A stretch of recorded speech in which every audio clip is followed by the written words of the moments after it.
তো বন্ধুরা, আজ হচ্ছে আমাদের রামেশ্বরমের ডে 2। আগের দিনে আমরা কলকাতা থেকে রামেশ্বরম পৌঁছেছিলাম, আর এখন আজকে ডে 2। সকাল সকাল একদম স্নান ধান করে রেডি শেডি হয়ে দেখো আমরা শুধু চা খেয়েছিলাম, একটু চা খেয়ে বেরিয়ে পড়েছি রামেশ্বরমে সাইট ট্যুরিং করতে। আর এই অটোওয়ালাটাকে আমরা বুক করে নিয়েছিলাম 1,500 টাকায়, 10টা পয়েন্ট ও ঘোরাবে। তো সবার প্রথমে ওকে বললাম যে আমরা কিন্তু ব্রেকফাস্ট করিনি, একটা কোনো ভালো জায়গায় ব্রেকফাস্ট করতে নিয়ে চলো। তো একটা রেস্টুরেন্টে নিয়ে এসছে ব্রেকফাস্ট করাতে। এখন বাজে প্রায় 9:30, আর এই 9:30টায় আমরা চলে এসেছি ব্রেকফাস্ট করতে। রামেশ্বরমে একটাই জিনিস হচ্ছে যে সব নিরামিষ পাওয়া যায়, আমিষ জিনিস কিন্তু একদমই পাওয়া যায় না এখানে। সব যেখানেই যাবে তোমাদের কিন্তু নিরামিষই খেতে হবে। আর সাউথ ইন্ডিয়ান খাবার আছে, বিভিন্ন রকমের ধোসা, বিভিন্ন রকমের ইডলি, ধোসা, পোঙ্গল, কার্ড রাইস, এরকম যা সাউথ ইন্ডিয়ান খাবারগুলো হয় সেই জিনিসগুলো পাবে। এছাড়া লুচি তরকারি, পরোটা তরকারিও পাওয়া যায়। তো আমরা ধোসা নিলাম, আর এখানে ভেজ পোঙ্গল নেওয়া, এই ভেজ সবই তো ভেজ, যাই হোক পোঙ্গল নেওয়া হলো আর ধোসা নেওয়া হলো, পনির ধোসা নিয়েছিলাম। আর এই আমরা ব্রেকফাস্ট করলাম আর সঙ্গে আমরা কফি খেয়েছিলাম। তো ফটাফট আমরা ব্রেকফাস্ট করে নিলাম, কারণ অটোওয়ালা বলছিল যে যত বেশি বেলা হবে তত বেশি রোদের তাপ বাড়তে আরম্ভ হয়ে যায়, তো যত তাড়াতাড়ি করবেন তত তাড়াতাড়ি ভালো। অলরেডি আমরা একটু লেটও হয়ে গেছিলাম, আরেকটু সকাল সকাল যদি বেরোতে পারতাম ভালো হতো। তো যাই হোক, এখন আমরা ব্রেকফাস্ট করছি। আর দেখো এখানের ব্রেকফাস্ট সাউথ ইন্ডিয়ান ব্রেকফাস্ট, আর খুব সুন্দর কলা পাতার মধ্যে সব জায়গায় খেতে দেয়, দারুণ লাগে। তো ফটাফট আমরা ব্রেকফাস্ট করলাম, 1 কাপ করে কফি খেলাম সবাই মিলে, খেয়ে আর বেরিয়ে পড়লাম দেখো এখানে রামেশ্বরম ট্যুর করতে। তো আমরা এখন যাচ্ছি, আর হাওয়া দেখো, যত সমুদ্রের দিকে যাচ্ছি হাওয়া, এত হাওয়া হচ্ছে যেন মনে হচ্ছে উড়েই চলে যাব, প্রচণ্ড হাওয়া। আর রাস্তাটা দেখো কি সুন্দর রাস্তা, যত সমুদ্রের দিকে যাবে কোনো উঁচু গাছ পাবে না এখানে।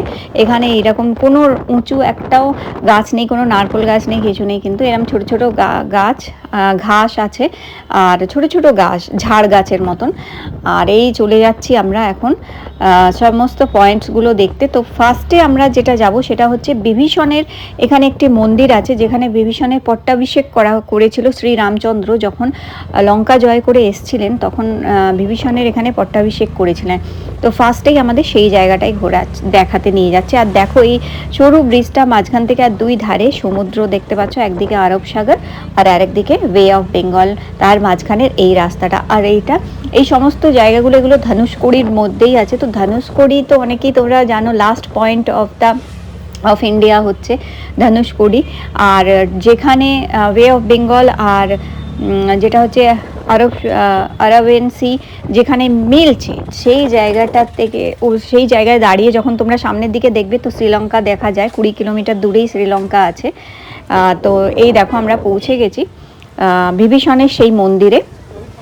আর এখানে প্রচুর ট্যুরিস্টও এসছে এবং স্থানীয় লোকরাও অনেক আছে, মানে ওখানেই থাকে যারা, ওনারাও অনেকে এসছে এখানে। তো এখানে রাম, সীতা, লক্ষ্মণ, হনুমানজির মূর্তি আছে, কালো পাথর দিয়ে তৈরি করা মন্দির। আর বাইরের দিকে আছে বিভীষণের একটা মূর্তি করা, মন্দির করা।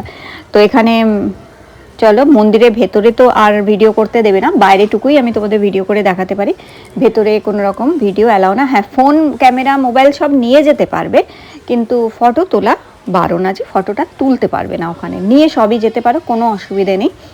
তো বাইরেটুকুই আমি তুলছি, জুতো খুলে নিলাম, জুতোটা খুলে নিয়ে দেখো ওপরে সিঁড়ি দিয়ে ওপরে উঠে গেছি। আর এই মন্দিরটার ওপরে গিয়ে এইরকমভাবে দেখো চারিদিকে এত সুন্দর দৃশ্য দেখা যায়, অপূর্ব সুন্দর কিন্তু লাগছে। আর সঙ্গে এত হাওয়া চলছে, রোদ বেরিয়েছে ঠিকই, কিন্তু বেশ ঠান্ডা ঠান্ডা একটা হাওয়াও ছিল, খুব ভালো লাগছিল, ভীষণ সুন্দর ওয়েদার ছিল। তো চেষ্টা করবে সবসময় তোমরা বন্ধুরা শীতের দিকেই যাওয়ার। আর মার্চ মাসে এন্ড অবধি টাইমটা ভালো থাকে আর কি, ধরো ডিসেম্বর থেকে মার্চ অবধি বেস্ট টাইম হচ্ছে এখানে যদি ঘুরতে আসো, ওয়েদার খুব ভালো পাবে, কষ্ট হবে না, আর ঘুরেও ভালো লাগবে। তো এখন আমরা মন্দিরে গিয়ে দর্শন করে নেবো। আর ভেতরটা আমি দেখাতে পারলাম না বন্ধুরা, বাইরেটুকুই আমি তোমাদের দেখাচ্ছি, ভেতরে ক্যামেরা অফ করে দিয়েছিলাম। তো এই হচ্ছে মন্দির, দেখো এখানে সব লেখা আছে, তোমাদের দেখে দিলাম, তোমরা চাইলে একটুখানি জুম করে পড়ে নিতে পারো এই গ্রিন বোর্ডটা। আচ্ছা, এইটা দেখার পরে আমরা এখন চলে যাচ্ছি ধনুষকোড়ি সেই ভিলেজটায়, সেই গ্রামটা একবার সাইক্লোন আসার জন্য পুরো গ্রামটা পুরোটাই নষ্ট হয়ে গেছিল। এবং সেখানে পুরনো রেলওয়ে স্টেশন ছিল, সেই সমস্ত কিছু মানে নষ্ট হয়ে গেছে ধনুষকোড়ি সেই ভিলেজটায় যাচ্ছে। আর দেখো এত হাওয়া চলছে, মা তো পুরো মুখ ঢেকে নিয়েছে, প্রচণ্ড হাওয়া চলছে, কিন্তু এত মজা লাগছিল এই রাস্তাটাতে যেতে, দুর্দান্ত মজা লাগছিল, ভীষণ ভীষণ এনজয় করেছি এই রাস্তাটাতে। মানে ধরো রামেশ্বরম যে আমরা সাইড ট্রিপ করেছি, এইটা খুব এনজয় করেছি অটোতে করে ঘোরার সময়। তো দেখো পৌঁছে গেছি সেই গ্রামটা, এইটা একটা পুরো গ্রাম ছিল যেটা একবার সাইক্লোন আসার জন্য পুরো গ্রামটা মানে ধুয়ে মুছে একদম শেষ হয়ে গেছিল। আর শুধু ওই ধ্বংসাবশেষগুলোই রয়ে গেছে, যেখানে ওই যে দেখতে পাচ্ছ দূরে, এটা কিন্তু রেলওয়ে স্টেশন ছিল আগে একটা, এখানে অবধি ট্রেনও আসতো, তো সেটা পুরো এখন ধ্বংসাবশেষই রয়ে গেছে এখানে। আর এখানে রামের পাদুকা আছে, রামের চরণ আছে, সেই একটা মন্দিরও আছে। আর যেখানে রাম আছে সেখানে তো শিব আছেনই, তো মন্দিরও আছে। আর এখানে এই হচ্ছে সেই মন্দিরটা, যেটা এই গ্রামেরই মন্দির ছিল, তো মন্দিরটা রয়ে গেছে, মন্দিরের মূর্তি, মন্দিরে রামের পাদুকা সেগুলো রয়ে গেছে, বাকি সব তো ধুয়ে মুছে গেছিলো, ওই কিছু কিছু জিনিসই এখানে রয়ে গেছিলো, সেগুলোই আমরা দেখতে এলাম। এটা বহু বহু বহু যুগ আগের গ্রাম এটা আর কি ছিল। এই দেখো রামের এই যে চরণ, এটা কিন্তু এখনো রয়ে গেছে, আর এটাই এখানে পুজো হচ্ছে। আর এখানে দেখো শিব ঠাকুর রয়েছেন, শিবলিঙ্গও রয়েছেন। তো এখানে এই গ্রামটা দর্শন করলাম আমরা ঘুরে ঘুরে। এই দেখো এইটা রেলওয়ে স্টেশন ছিল, আর এই একটু অল্প কিছুই এই ধ্বংসাবশেষ এখানে রয়ে গেছে এই ধনুষকোডির এই ভিলেজটাতে। তো এবার এইটা দেখার পরে এখন আমরা চলে যাব আস্তে আস্তে ধনুষকোডির দিকে। তো ধনুষকোডিতে যখন যাব, ধনুষকোডির সরু রাস্তাটা, তোমরা ধনুষকোডির একটু গুগল সার্চ করবে, উপর থেকে পাখির চোখে যে ধনুষকোডি দেখায়, তোমরা দেখলে বুঝতে পারবে কি সুন্দর, ঠিক একটা গিটারের মতন পুরো শেপটা হয়। আর ধনুষকোডির দিকে যতই যাচ্ছি দেখো এখানে কিন্তু আর গাছপালা নেই, নিশ্চয়ই দেখতে পাচ্ছ দুদিকে শুধু পাথর পাথর রয়েছে আর সমুদ্র রয়েছে, আর কিন্তু গাছপালা নেই, কিন্তু অপূর্ব সুন্দর জায়গাটা, এতই সুন্দর। আর যেটা হচ্ছে এখানে সমুদ্রের জলের রং এক এক রকমের, মানে বিভিন্ন শেডের কালার, নীলের বিভিন্ন শেড তোমরা এখানে দেখতে পারবে, এতই সুন্দর লাগছিল যে কি বলবো। তো দেখো এই ধনুষকোডি মানে লাস্ট পয়েন্টে আমরা কিন্তু চলে এসেছি, এখানে প্রচুর ট্যুরিস্ট এসছে, প্রচুর ট্যুরিস্ট এসছে, এই লাস্ট পয়েন্টে এখানে এসে গেছি। এখন এইটাকে দেখবো আর কি, চারিদিকটা একটু ঘুরে দেখবো, একটু ফটো তুলবো। এখানে প্রচুর দোকানপাটও রয়েছে, আর এখানে অবশ্যই তোমরা খেও ফল বিভিন্ন রকমের, যে তরমুজ, আনারস, এত মিষ্টি ফলগুলো, কাঁচা আম মশলা মাখিয়ে দেয়, এগুলো অবশ্যই খেও। তো এই দেখো এদিকে আরেবিয়ান সি, আর এই হচ্ছে বে অফ বেঙ্গল। আর এই সোজা চলে গেলে মাঝখানে একটা স্ট্যাচু মতন, দেখো টাওয়ার মতন রয়েছে আছে। তো আমরাও এখন এখানে ফটো একটু তুললাম, আর কত দোকানপাট দিয়েছে দেখতেই পাচ্ছ এখানে প্রচুর, খুব সুন্দর। আর এটা বিকেল মানে 6টা অবধি থাকে খোলা, তারপর তো অন্ধকার হয়ে গেলে আর এখানে কিছুই নেই।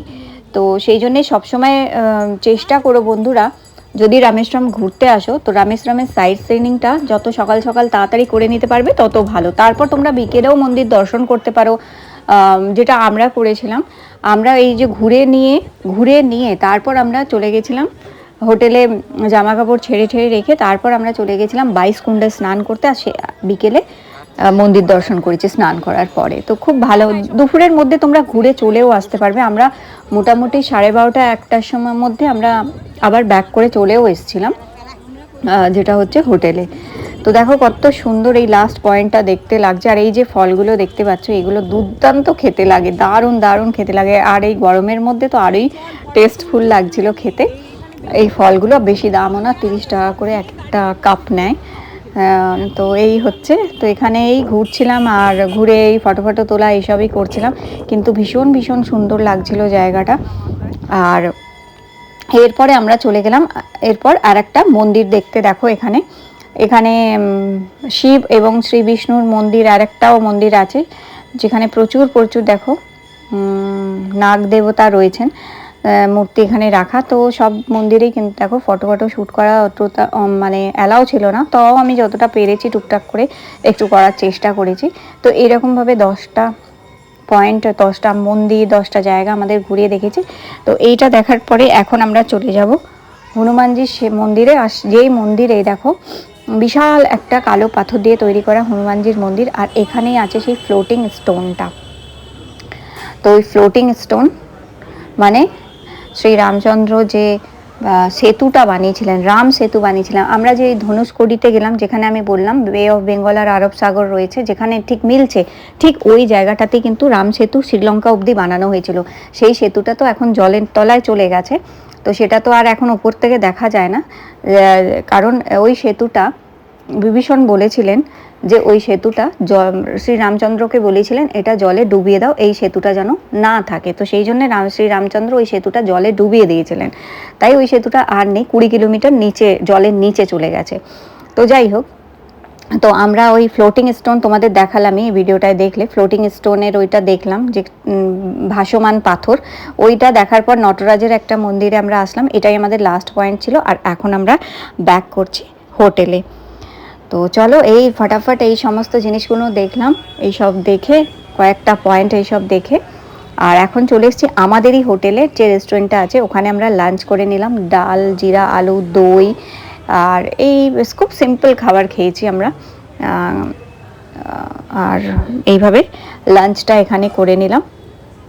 তো এখন আমরা কি করব, লাঞ্চটা করে নেওয়ার পরে তারপরে একটুখানি রেস্ট নেবো, কারণ এখন বাজে প্রায় 1:30 বাজে। তো আমরা খুব তাড়াতাড়ি সব সকাল সকাল বেরিয়ে গেছিলাম, তাই তাড়াতাড়ি আমাদের ঘোরা হয়ে গেছে। এখন 1:30 বাজে, এসে লাঞ্চ করে নিচ্ছি। লাঞ্চ করার পর একটু রেস্ট নিয়ে 3টের সময়, 3টে সাড়ে 3টের সময় আমরা যাব 22 কুণ্ডে স্নান করতে, কারণ আমাদের যিনি 22 কুণ্ডে স্নান করাবেন আর কি, উনি আমাদের বলেছিলেন 3টের সময় আসতে। তো আমরা বললাম ভালোই হয়েছে, তাহলে একটু রেস্ট নিই আমরা 3টে। তো আমরা এখন খেয়ে দিয়ে রেস্ট নিয়ে 3টের সময় আমরা যাব 22 কুণ্ড স্নান করে, তারপর যাব রামেশ্বরম মন্দির দর্শন করতে। তো নেক্সট ব্লগটা দেখতে কিন্তু ভুলো না বন্ধুরা। নেক্সট ব্লগে আমি সব ডিটেলস তোমাদের দেখাবো, রামেশ্বরমে কীভাবে দর্শন করলাম, কীভাবে 22 কুণ্ডে স্নান করলাম, আর কতই বা টাকা আমাদের খরচ হলো এই সমস্ত করতে, সেই সমস্ত কিছুই তোমাদের নেক্সট ব্লগে দেখাবো। তো অবশ্যই দেখতে ভুলো না সেই ব্লগটা।